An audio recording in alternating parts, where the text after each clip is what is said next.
manufacturing ammonium.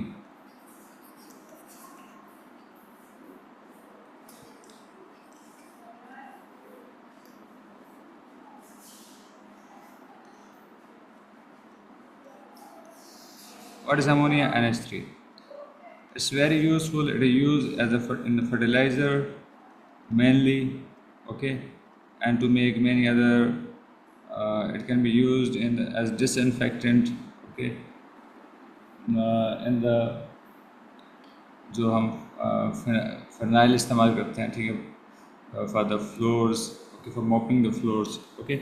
तो इस तरह इसके बहुत ज़्यादा यूज़ होते हैं। चलें, इसको कैसे प्रिपेयर किया जा सकता है।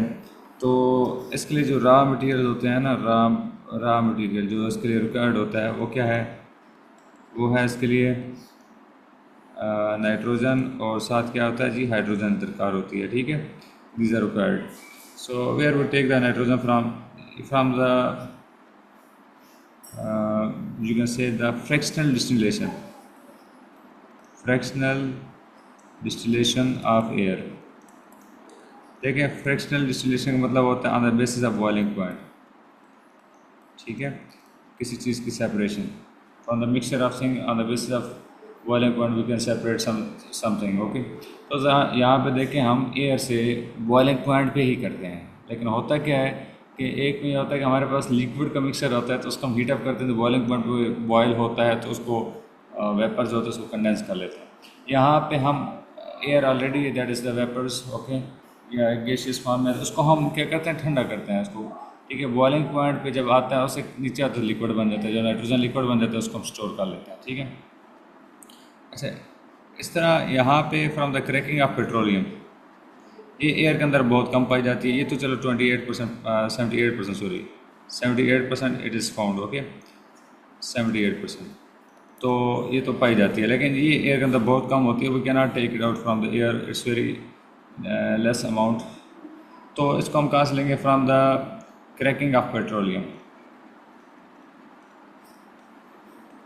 ये जो लार्ज साइज़ के मालिक्यूल्स होते हैं ना पेट्रोलियम के, ठीक है, जैसे कि डीजल हो गया और लुब्रिकेंट ऑयल में जो यूज़ होते हैं, तो इनकी ये जो होते हैं इनके एप्लीकेशंस कम होते हैं। तो हमारे पास गैसोलीन यानी कि जो पेट्रोल की डिमांड ज़्यादा होती है, तो हम इसकी ब्रेक डाउन करते हैं, छोटे छोटे मालिक्यूल्स में इसको तोड़ते हैं, दैट इज़ कॉल्ड क्रैकिंग।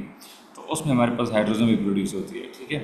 तो ये दोनों हमारे पास आ गए, और हम जानते हैं कि हमारे we know that nitrogen is very unreactive, it's very unreactive, okay. Though it is found 78% in the air, but still it's very unreactive, so it doesn't react with anyone. So to react the nitrogen with the hydrogen, we need high temperature, ठीक है। हमें क्या चाहिए जी, high temperature चाहिए, pressure चाहिए, ठीक है, और साथ कैटलिस्ट भी चाहिए, ठीक है। देखें, हमारे पास जो आयनिक रिएक्शन जो हम स्टडी करते हैं ना, ठीक है, तो उसके लिए हमारे पास कोई कैटलिस्ट, टेम्परेचर, प्रेशर यानी कि इसको हम कहते हैं कंडीशंस, ठीक है, ये हमारे पास रिक्वायर्ड नहीं होती, ठीक है। लेकिन ये होता है कि जब हम कोई भी कोवलेंट रिएक्शन कराते हैं तो उसमें एक टेम्परेचर, प्रेशर आ जाता है। But this is the type of covalent reaction in विच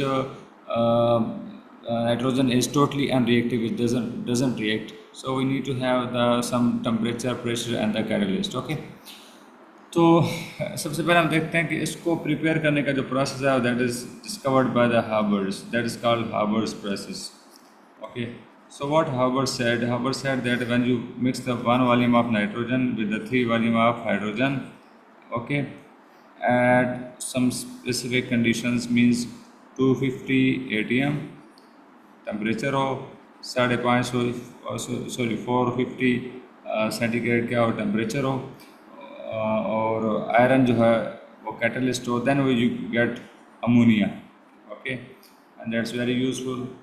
तो चलें ज़रा देख लेते हैं कि हम इसको कैसे बनाते हैं।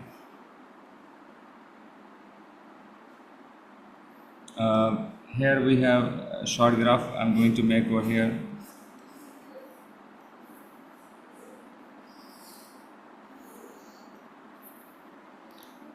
यहाँ पे रेट ऑफ रिएक्शन कर लें, ठीक है, you can say in which the ammonia is produced, okay. तो यहाँ पे हमारे पास क्या है जी, प्रेशर है,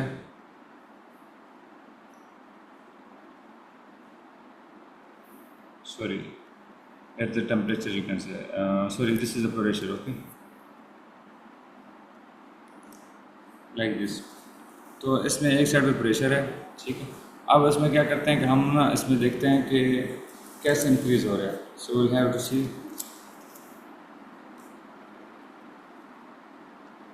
please let me confirm that is it pressure or something else.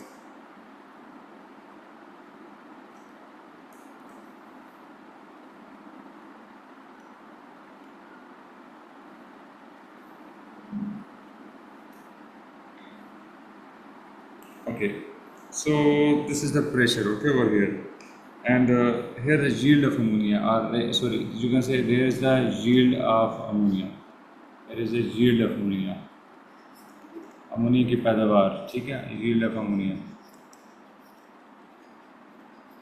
is increasing in this direction and pressure is increasing in this direction.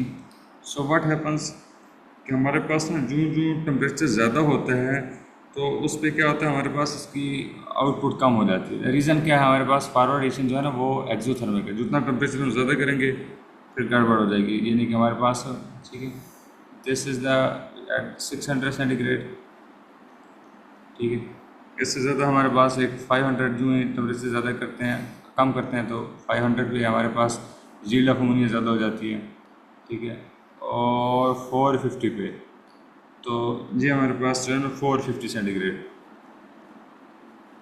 450 centigrade. और यहाँ भी हम 200 से ना कितना प्रेशर लेते हैं, तकरीबन समझ लें कि हम 250 तक प्रेशर ले लेते हैं, ठीक है। Means here is pressure at 100, here is at 200, here is at 300। हम यहाँ पे ना 250 पे ले लेते हैं, लाइक दिस। 250 हम प्रेशर ले लेते हैं एटीएम, और 450 सेंटीग्रेड हम क्या ले लेते हैं, टेम्परेचर ले लेते हैं, ठीक है। These are the requirements. और आयरन हमारे पास है ही से। तो देखिए हमारे पास कुछ इसके फैक्टर्स हैं, उसको हम ज़रा डिटेल्स में स्टडी कर लेते हैं। सबसे पहले हम बात करते हैं प्रेशर की। तो प्रेशर तो हमारे पास बेनिफिशियल है, you can look at the equation. देखें लिचेटली प्रिंसिपल हम स्टडी कर चुके हैं। तो हमारे पास N2 + 3H2 give rise to 2NH3, ठीक है जी। अब ज़रा देखें इसमें जब प्रेशर की बात करते हैं ना, प्रेशर इज़ बेनिफिशियल, क्योंकि यहाँ पे 4 वॉल्यूम हैं और यहाँ पे कितने हैं, 2 वॉल्यूम है, ठीक है। तो हम जितना प्रेशर इंक्रीज़ करेंगे तो ये हम हमेशा अपनी हायर कंसंट्रेशन से लोअर कंसंट्रेशन की तरफ जाएगा। So it means the pressure is directly proportional to the yield, ठीक है। हमारे पास जितना प्रेशर ज़्यादा करेंगे वो ज़्यादा बेनिफिशियल होगा। लेकिन यहाँ पे मसला ये है कि हम इसको ना मैक्सिमम एक लिमिट है जिस तक हम कर सकते हैं, that is 250 ATM, that is too high pressure. अगर इससे हम अबाव जाएंगे तो हमारे पास जो पाइप्स हैं उनके ना फटने के चांसेस होते हैं, ठीक है। तो इसको मेंटेन करना वेरी कॉस्टली है। Above it maintenance cost is very high, ठीक है, maintenance cost is very high.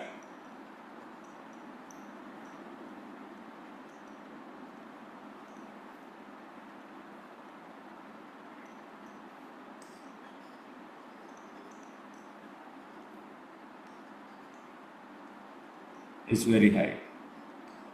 क्या हो जाते हैं इसमें पाइप्स वाल्स जो है ना फटना शुरू हो जाते हैं, तो ये नुकसान ज़्यादा होना शुरू हो जाता है। So it's very hard to maintain about 250 ATM, ठीक है। अब ज़रा देखिए हमारे पास ये एक्सो है और ये एंडो है। देखें हम एक्सो करेंगे, अगर हम यानी कि एंडो, तो हम इसमें यह है ना कि हमें तो टेम्परेचर कम करना चाहिए ताकि अमोनिया ज़्यादा बने। लेकिन मसला ये होता है कि जब हम टेम्परेचर कम करेंगे ना तो हमारे पास इसकी यील्ड तो ज़्यादा बनेगी लेकिन इसका रेट ऑफ रिएक्शन बहुत स्लो हो जाएगा।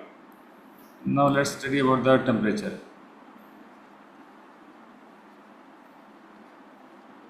जब टेम्परेचर की बात करते हैं ना तो हम देखेंगे कि हम जब लोअर टेम्परेचर करते हैं, ठीक है, लोअर टेम्परेचर क्या करती है, increases the yield.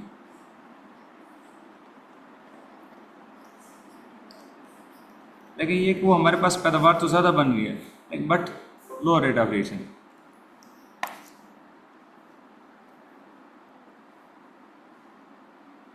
But we have low rate of reaction।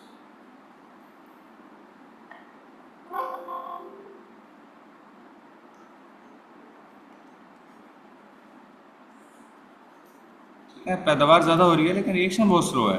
तो हमें अल्टीमेटली क्या करना पड़ता है, टेम्परेचर ज़्यादा करना पड़ता है। ठीक है, हाउ मच वी इंक्रीज, हम इसको ना 450 सेंटीग्रेड तक हम इंक्रीज़ कर देते हैं।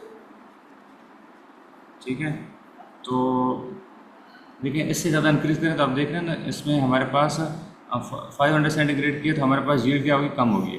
600 सेंटीग्रेड किया तो यील्ड और कम होगी। तो यहाँ 450 इज़ द सूटेबल, कि इसमें हमारे पास यील्ड भी काफ़ी होती है। ठीक है, 250 एटीएम हो जाता है और 450 क्या हो जाता है हमारे पास टेम्परेचर हो जाता है। ठीक है, ये प्रेशर 250, इससे ज़्यादा करेंगे तो मेंटेन करना हार्ड हो जाएगा, और 450 से ज़्यादा करेंगे तो हमारे पास डिक्रीज़ होगा, इससे कम करेंगे तो रेट ऑफ रिएक्शन स्लो हो जाएगा। ठीक है, तो हमारे पास 450 पे रेट भी मुनासिब रहेगा और यील्ड भी क्या रहेगी, सूटेबल रहेगी। ठीक है, तो इसको ज़रा हम इसको इतना तक ही रखते हैं।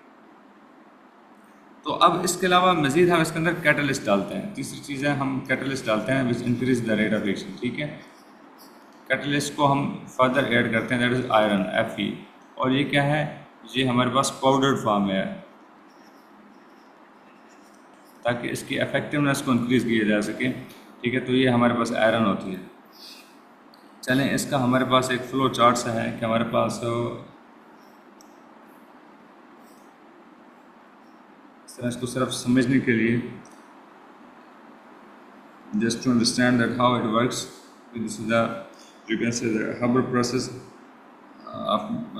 for manufacturing ammonia. This is the diagram. Okay, यहाँ पे हमारे पास कंप्रेसर है,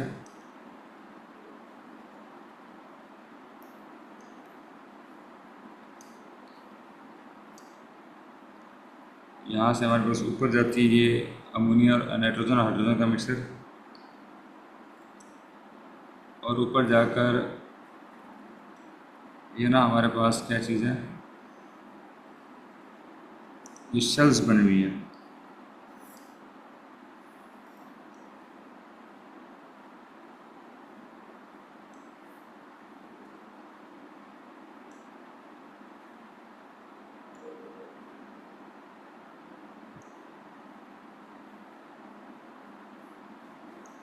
ठीक है, और यहाँ से फिर जो प्रोड्यूस होती है अमोनिया, ठीक है, और साथ इसके साथ हाइड्रोजन नाइट्रोजन भी होती है, इस फर्क नहीं, इसका मतलब ये नहीं है कि all of that is produced.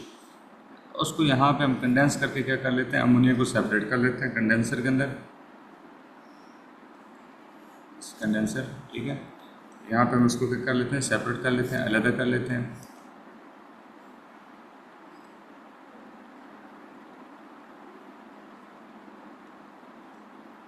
और यहाँ पे फिर हमारे पास जो बाकी बचती है, ठीक है, वो जो नाइट्रोजन हाइड्रोजन जो कि अनरिएक्टेड होती है, दोबारा यहाँ पे आ जाती है।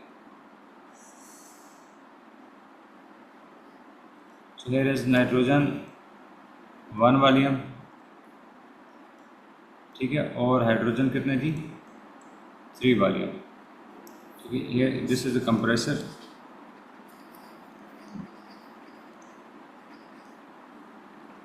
और तो ये कितना है, 250 एटीएम तक प्रेशर मेंटेन करता है। Here is compressor. ठीक है, मैं यहाँ पे ज़रा यूँ करके एक बना देता हूँ, लाइक दिस। Okay, compressor. अच्छा, उसके बाद यहाँ पे हमारे पास क्या होता है जी, आयरन होती है Fe, और 450 सेंटीग्रेड तक इसको हीटअप किया जाता है। ठीक है, और यहाँ पे हमारे पास हाइड्रोजन भी जा रही होती है, let me tell you, sorry, like this. Hydrogen भी जा रही होती है, नाइट्रोजन भी जा रही होती है अनरिएक्टेड, और साथ अमोनिया भी होता है मिक्सर। यहाँ पे हमारे पास NH3 जो होती है उसको हम कंडेंस कर लेते हैं, उसको कंडेंस करके अलग कर लेते हैं। यहाँ से हमारे पास N2 प्लस H2 जो होती है जो अनरिएक्टेड होती है। ठीक है, ये कम बैक करके वापस आ जाती है फर्दर, और ये कंप्रेसर के अंदर दोबारा इसको कंप्रेस किया जाता है। फिर 450 सेंटीग्रेड पे आयरन के कैटलिस्ट पाउडर फॉर्म के ऊपर से गुजारा जाता है। ठीक है, फिर इसमें कुछ अमोनिया बनती है। So what is the percentage of ammonia produced. ठीक है, हमारे पास जो अमोनिया प्रोड्यूस होती है वो 10 to 15% जो होती है ना अमोनिया प्रोड्यूस होती है। देखिए, इसकी यील्ड बहुत कम है, ये जो यील्ड है हमारे पास 10 to, लेकिन ये है कि हम टेम्परेचर को जब इंक्रीज़ करते हैं तो ये रिएक्शन तेज़ होता है। ठीक है, तो वो थोड़ी थोड़ी ये अगर हमारे पास 10 to 15% अमोनिया प्रोड्यूस हो रही है और क्विकली प्रोड्यूस हो रही है, ठीक है, that is beneficial. Okay, so this is recycle, unreacted and recycle, and this is a mixture of all those things. Okay, and here is average 1:3 ratio by volume. Okay, अब ज़रा हम देख लेते हैं कि ये जो अमोनिया हमने प्रोड्यूस करा लिया है, ठीक है, what is it's benefit, it's can be use for different things, लेकिन हम इसका एक रिएक्शन है displacement of the ammonia from the ammonium salts.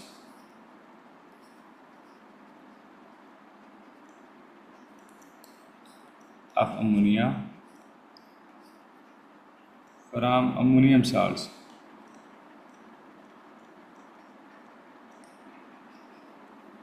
देखिए हमारे इस कैसे होते हैं when heated with alkali,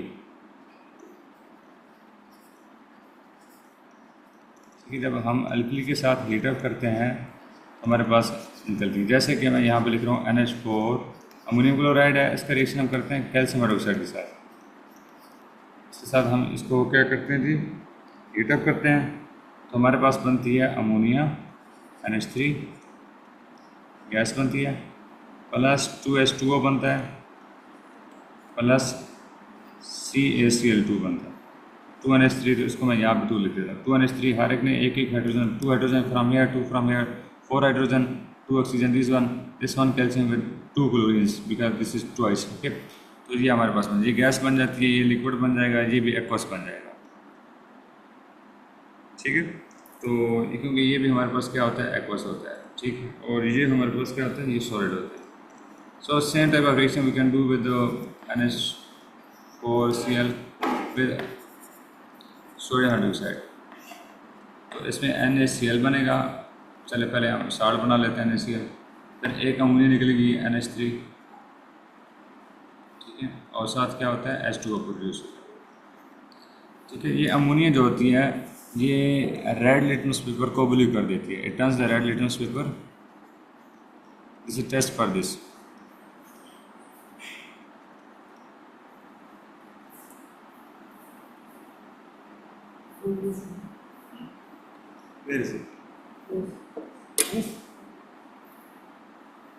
okay, so एक तो ये है, और फिर ये है कि जहाँ पे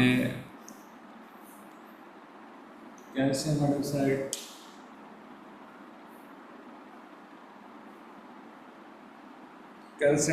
होता है, वहाँ पे ये कैल्शियम ऑक्साइड होता है, वहाँ पे कैल्शियम हाइड्रोक्साइड अगर हम पहले हमने लाइमिंग की हुई है खेत के अंदर, फील्ड्स के अंदर एक कैल्शियम ऑक्साइड है, तो हम अमोनिया फर्टिलाइज़र नहीं ऐड करते, क्योंकि इसका ये होता है कि अमोनिया फिर हाइड्रोजन इसके साथ रिएक्शन करके अमोनिया बन के उड़ जाएगी, ठीक है।